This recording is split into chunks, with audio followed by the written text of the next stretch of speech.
E aí pessoal, tudo bem? A gente está começando aqui mais um Tá No Ar, o podcast da Falck. Hoje com um convidado especial aqui, o Júlio Fabrício. Tudo bem, Lucas? Beleza? Obrigado, um prazer estar aqui com vocês. Uma grande oportunidade de contribuir com algumas informações aí relevantes. Legal.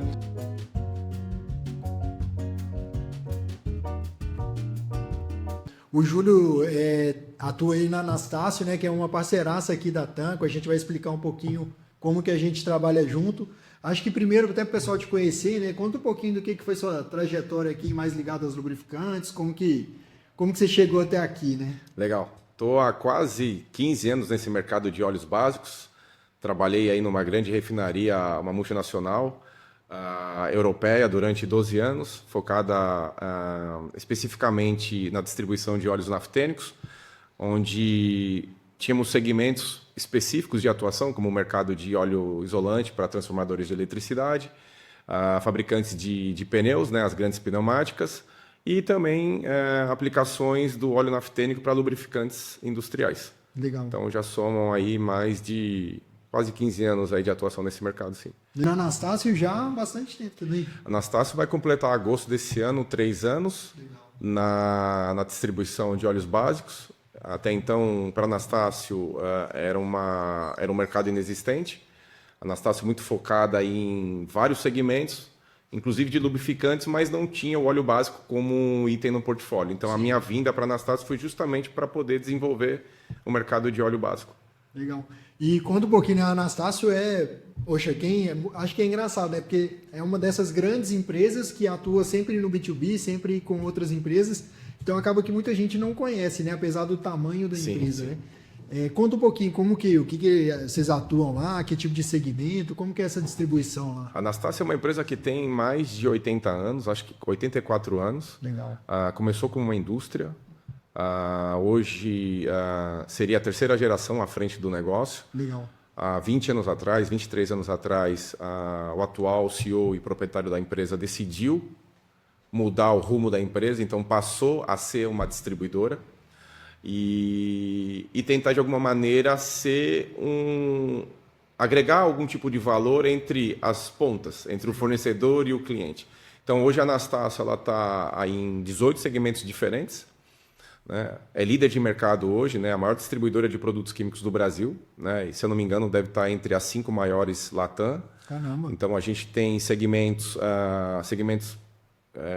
de grande relevância para a gente, como o de cosméticos, farma, nutrição animal, nutrição humana, e também temos o outro lado, que é o lado industrial, onde nós temos o foco maior em adesivos, tintas, lubrificantes, PU e household, que são os produtos que vão para a higiene das casas. Vai. Legal. Seria basicamente isso. E isso, na maior parte das vezes, seria uma importação de produtos que não estão disponíveis no Brasil.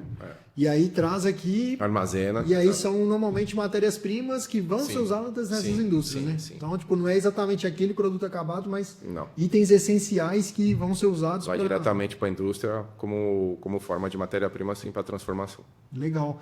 E hoje a sua atuação está bem focada aqui nos óleos básicos, apesar dos industriais como um todo, né? Exato. Meu foco hoje é segmento industrial, então o objetivo é trazer soluções, principalmente de parceiros que nós temos grandes parceiros hoje. Então temos óleos parafínicos de grupo 2, temos óleos de grupo 5, como o naftênico. Além disso, todos os outros produtos que o produtor de lubrificante utiliza, né, como aditivos,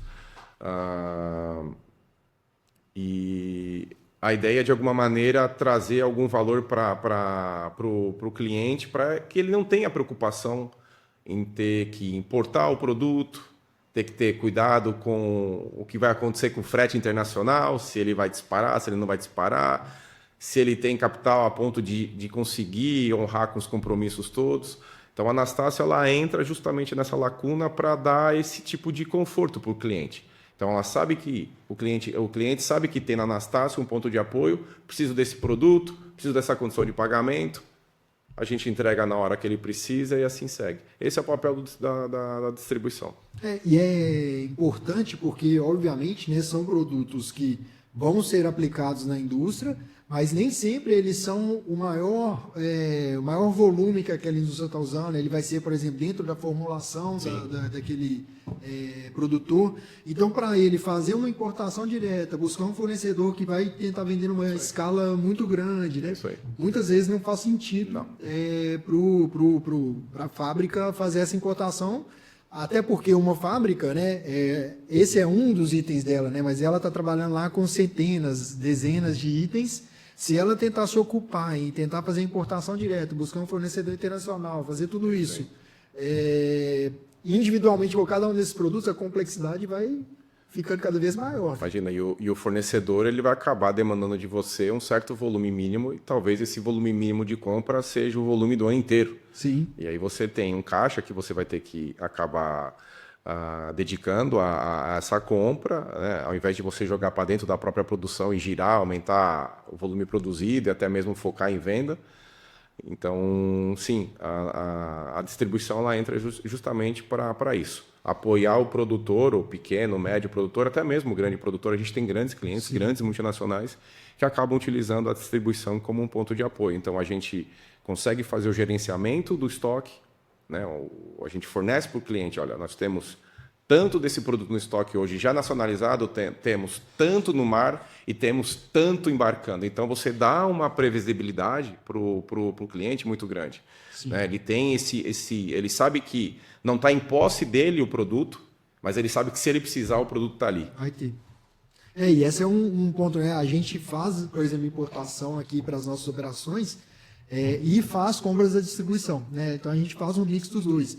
E essa é uma questão relevante da importação, né? Muitas vezes vai levar 3 meses para chegar. Você tem que se planejar com qual vai ser a sua demanda daquele material daqui a 3 meses. Se você não tiver uma intercorrência no porto, né, um canal vermelho, uma greve... As burocracias do Brasil, né? Porque muita gente não sabe, né? Mas quando você importa, você é o responsável como se fosse um produtor aqui local desse produto. Exato. Então, as regras ambientais, as regras legais, as regras de registro daquele material, tudo isso são a sua obrigação como importador. Exato. Né? Então, o distribuidor faz exatamente esse papel de conhecer de maneira especializada os itens que ele está trazendo, para não ter essa burocracia, para o produtor não ter que se preocupar com essa burocracia em cada um dos itens que ele usa. Né? Eu acho que assim, as empresas, né, elas têm um propósito, né, um foco. Então, os fabricantes de lubrificantes, eles têm que focar na fabricação de lubrificantes e vender esse produto da melhor forma possível. Sim. Deixa para o distribuidor parceiro fazer a parte chata do negócio, que é trazer aquele produto que é a especificação do produtor. Então, a Anastácio faz muito disso. Ela traz alternativas de fontes de fornecimento, seguindo a especificação do cliente e deixando com que ele fique 100% focado no negócio dele. Deixa que a gente corra atrás das fontes, deixa que a gente importe, deixa que a gente armazena e fatura de acordo com a necessidade do cliente. Então, o papel da distribuição ela entra exatamente nisso. Né? Facilitar a vida do produtor, deixar o produtor focado no negócio dele. Obviamente que ele vai ficar monitorando o custo, vai ver se está sendo competitivo ou não, mas faz parte. Acho que é um trabalho em 4 mãos. Legal. E assim, o que a gente falou que ia explicar, né? A Anastácio e a Tanco têm uma relação muito interessante, porque nós somos clientes, porque nós compramos óleos básicos, algumas matérias-primas da Anastácio, e ao mesmo tempo somos fornecedores, eles são nossos clientes, né? Porque eles armazenam, são um dos nossos principais clientes aqui na Tanco Armazéns, que é um negócio que pouca gente conhece aqui da nossa empresa, né? Nós somos um entreposto logístico, só que ao invés de ter um grande galpão com posição pallet, com produtos acabados, nós oferecemos os tanques. Né? Então, é um tanque de armazenamento para trazer esses produtos importados ou produtos de produção e deixar aqui disponíveis para o cliente. Não, né? Sem dúvida nenhuma. Tanco Armazéns Sim. É um grande parceiro da Anastácio. A gente tem uma ocupação até que relevante, acho que aqui no negócio da Tanco. A Tanco nos ajudou e nos salvou no passado, porque quando iniciamos a operação na Anastácio, a Anastácio não tinha uma área de armazém líquido. Sim. E a gente precisava de alguém confiável, alguém parceiro, e a Tanco foi extremamente importante para a gente. Então, acho que vale deixar registrado aqui que a Tanco nos ajudou bastante e vem nos ajudando, sim. E também nos ajuda agora, né? A Anastácio está indo numa nova fase, então, além de trazer o óleo básico e revender o óleo básico, a gente passa a industrializar, e a Tanco tem ajudado a gente também nessa parte da industrialização. Legal. Parceiro estratégico. E é uma forma também de ter mais possibilidade de produtos, né? Porque na medida que você industrializa, você consegue ter uma oferta mais ampla de produtos, exato. diferente daquela que só do que vem importado. E existe muito essa coisa de que o importador faz esse papel de adequar o que vem do mercado externo, o que é padrão do mercado externo, ao mercado local, né? Porque, naturalmente, existem demandas que são padrão, né? O nosso mercado tem uma padronização bem internacional, de maneira geral, mas existem demandas locais, né? E muitas vezes o fornecedor lá de fora não consegue atender exatamente como o seu cliente gostaria de ser atendido. Exato. Vocês vão industrializando para... Muitas vezes você tem que se adequar ao teu processo à realidade do produto que você está comprando, a matéria-prima que você está comprando. Né? Quando você tem um parceiro que consegue fazer a industrialização e adequar a produção dele, né? A necessidade dele com o produto que você está oferecendo, eu vejo que seja uma vantagem competitiva para ambas as partes, né? Eu consigo entregar mais valor para o cliente, e o cliente não tem que se preocupar em moldar a produção dele, basicamente aquela especificação que existe no mercado. Sim. E a gente falou muito dos óleos básicos, né? E na verdade vocês trabalham com uma variedade enorme de óleos básicos, muitos parafínicos, e muita gente provavelmente não vai saber o que é isso, é parafínico e naftênico, mas os óleos parafínicos, normalmente os que nós aqui como Tanco, principalmente como Falck, utilizamos, são óleos mais parafínicos, são os óleos mais usados na aplicação automotiva, nas formulações automotivas, praticamente sempre são parafínicos, e os óleos naftênicos são óleos de aplicação perfeita para aplicações industriais, né, normalmente. E hoje até o foco maior, o volume maior que vocês trabalham é os seus naftênicos. Sim. Né? Hoje, claro, tem uma oferta muito maior de parafínicos no mercado, tanto de produção local quanto de importados. A Anastácio não é um grande importador de óleos parafínicos, então é difícil competir com os grandes que estão no mercado, então a gente preferiu focar em segmentos mais específicos, mais nichados, e aonde entra o óleo naftênico. Então, algumas aplicações onde o óleo naftênico vai muito bem, por exemplo, fabricação de borrachas, né, de pneus. Então, 15% da composição da borracha que está no pneu do teu carro é óleo naftênico.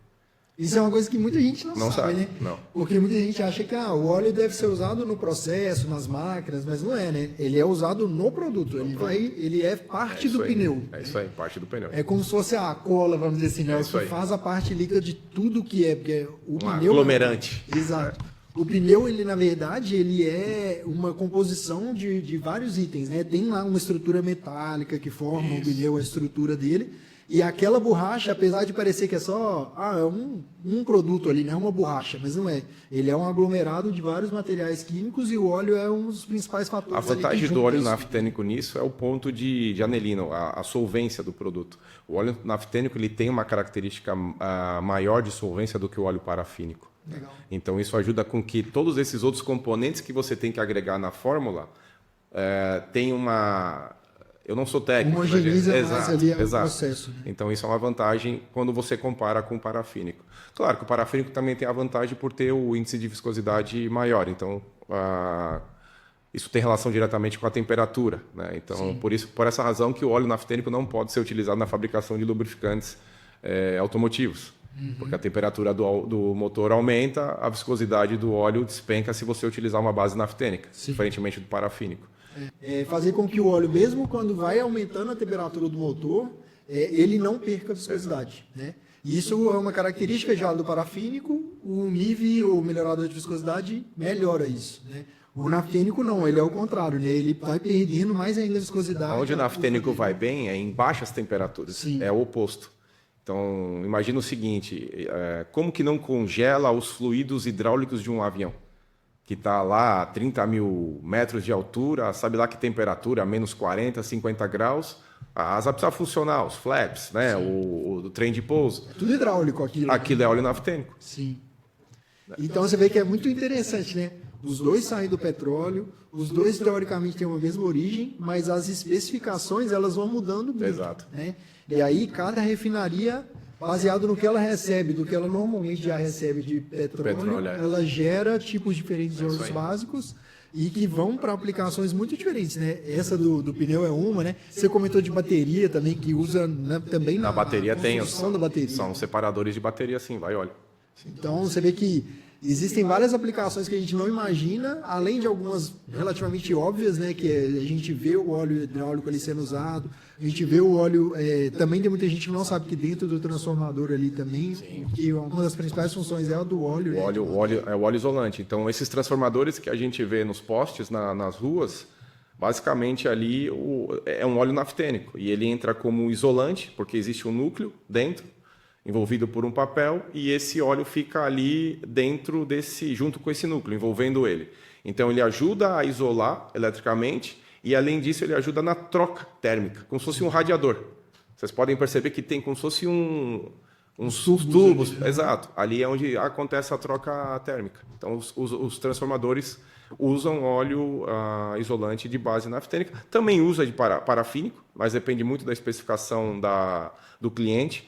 Mas aqui no Brasil, até então, o que tem maior consumo, maior demanda é óleo isolante base naftênica. Então acho que é bem legal isso, né? A gente aqui, até pelo nosso dia a dia, a gente trata muito dos óleos de carro, das aplicações automotivas, que já é um mundo, assim, né? E quando a gente vai entrando no industrial, aí sim... Não, você tem óleos de corte, você tem óleos que vão para o solado do teu calçado, você tem o óleo que vai no pneu do teu carro, você tem o óleo que vai nas borrachas de vedação do teu carro, nos coxins, nas coifas.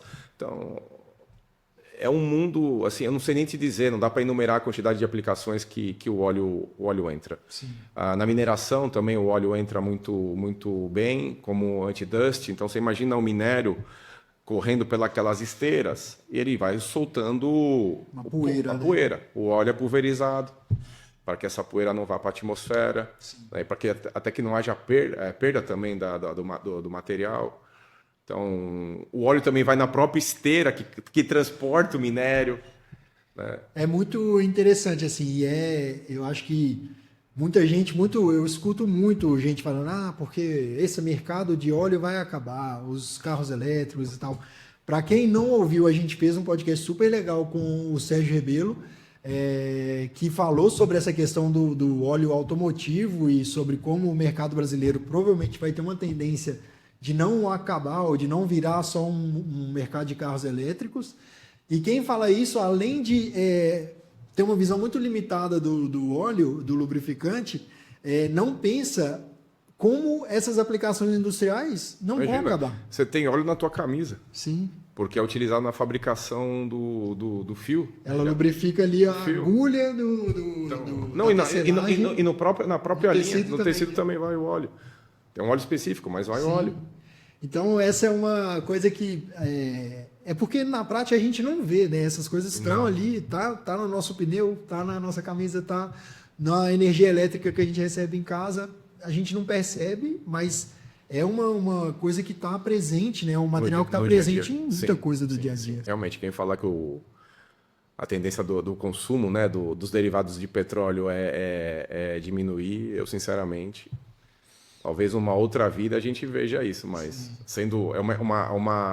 é uma perspectiva de alguém que está inserido no mercado. É porque você acabou de comentar, na bateria elétrica do carro elétrico tem que ter óleo. Sim, né? Tem separadores, sim. Então, essas são aplicações, eu acho que é legal a gente trazer esse tema dos óleos industriais, esse tema das outras aplicações e o valor de existir uma distribuição, porque normalmente, né, alguns desses a gente está falando aqui, eles são aplicados ali dentro do produto, até num percentual alto da aplicação. Sim. Então, naturalmente, não é uma coisa tão secundária, vamos dizer assim. Mas, muitas vezes, o que o distribuidor consegue fazer e o que vocês conseguem fazer é trazer um produto que tem uma baixa escala, um pouco volume e conseguir disponibilizar para o mercado brasileiro. Hoje o estoque da gente, considerando... Imagina, a Anastácio hoje tem 1.500 produtos no portfólio.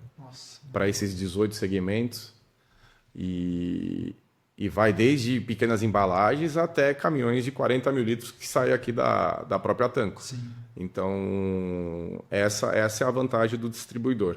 E o estoque da gente, aí, dependendo do produto e do segmento, a gente mantém aí, sei lá, às vezes 60, 90 dias, justamente para evitar problemas no atraso de importação, numa greve aqui na Receita Federal, ou até mesmo uma greve como aconteceu no passado recente das transportadoras que fecharam as rodovias. Então, muitas indústrias não pararam porque justamente tinha alguém pensando neles, com o produto local estocado, nacionalizado. Sim. Sim.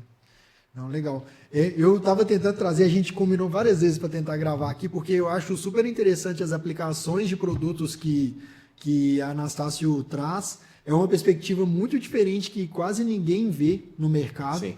Como é um mercado totalmente entre empresas, né? É uma coisa que quem é do público geral, e acho que muita gente que é da indústria não tem essa percepção do quanto o óleo é essencial em tantas aplicações diferentes, né? Então, eu queria ter trazido, acho que tem algumas curiosidades interessantes. Para quem gostou do vídeo, naturalmente aí a gente sempre pede para curtir o vídeo, para seguir o canal, porque isso ajuda a chegar esse conteúdo a mais pessoas, né? E queria agradecer aqui sua presença, a disponibilidade de vir conversar com o pessoal e falar aqui no nosso podcast. Eu que agradeço, em nome da Anastácio, obrigado pela oportunidade. Mais uma vez, a Tanco, excelente parceiro estratégico da gente. Desejo o melhor para nós. Valeu, obrigado.